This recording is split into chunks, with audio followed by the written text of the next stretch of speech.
আসসালামু আলাইকুম। আজকে ঠিক অনেক দিন পরে দেখা, তাই না? কিন্তু দেখাটার কারণ কিন্তু আমি আপনাদের বলবো না, যদিও আমি আবারও শুরু করতেছি নতুনভাবে কন্টিনিউ করার জন্য। দোয়া করবেন আমার জন্য এবং পাশে থাকবেন সবাই।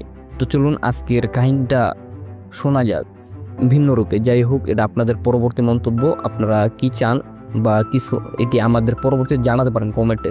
তো ঘটনাটা শুনি এবং বোঝার চেষ্টা করি যে আসল ঘটনাটা কি। চলুন শুরু করা যাক। ঘটনাটা অন্যদিকে মোড় নিচ্ছে। যা ভাবার ছিল ঘটনা তার চেয়েও ভয়ঙ্কর। খাবারের আব্দুল সত্তার নামক একজন বাবাকে কুপিয়ে হত্যা করেন তার নিজেরই মেয়ে। মেয়েটি শুরু থেকেই উচ্ছৃঙ্খল জীবনযাপন করত। বাবার বারবার নিষেধ থাকা সত্ত্বেও সে একটুখানিও পরিবর্তন হয়নি। এক সময় পর সে তার দুই বান্ধবীকে তুলে আনে তার বাসায়। বাবার নিজের রুম ছেড়ে ডাইনিং রুমে থাকতে শুরু করে। মেয়ের সম্মানের কথা ভেবে কিছুদিন পর আব্দুল সত্তার লক্ষ্য করেন মেয়ে সহ তার ওই দুই বান্ধবী অশালীন আচরণ এবং ড্রাগস কিংবা মাদকের নেশায় আসক্ত। বাধা দিলে মেয়ে ক্ষিপ্ত হয়ে এমনকি বাবার গায়ে হাত তোলে।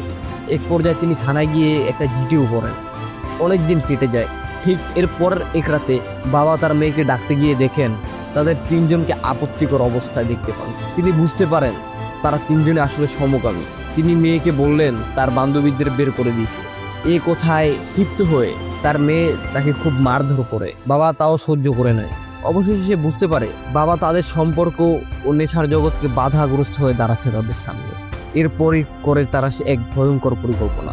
গতকাল ভোর 4টায় মেয়েটি বাবাকে কুপিয়ে হত্যা করে এবং ঘটনাটি ধামাচাপা দেওয়ার জন্য ধর্ষণের একটা নাটক সাজায়। এর আগেও 2023 সালে বাবার নামে মিথ্যা মামলা ও ধর্ষণ মামলা করেছিল এই মেয়ে, যা প্রমাণ না হওয়ার কারণে বাবাকে মুক্তি দেওয়া হয়েছে। আব্দুল সত্তার শুধু চেয়েছিল মেয়েটির স্বাভাবিক জীবনে ফিরুক, অথচ সেই মেয়েই তার বাবাকে নিজ হাতে খুন করলো। কি নির্মম ইতিহাস! বিষয়টা খুবই দুঃখজনক। এই বিষয় নিয়ে আপনার মন্তব্য আপনি জানাতে পারেন কমেন্টে। দেখা হচ্ছে পরবর্তী কোনো ভিডিওতে এবং পরবর্তী কোনো এপিসোড নিয়ে। ভালো থাকবেন, ভালো রাখবেন আপনার চারপাশ।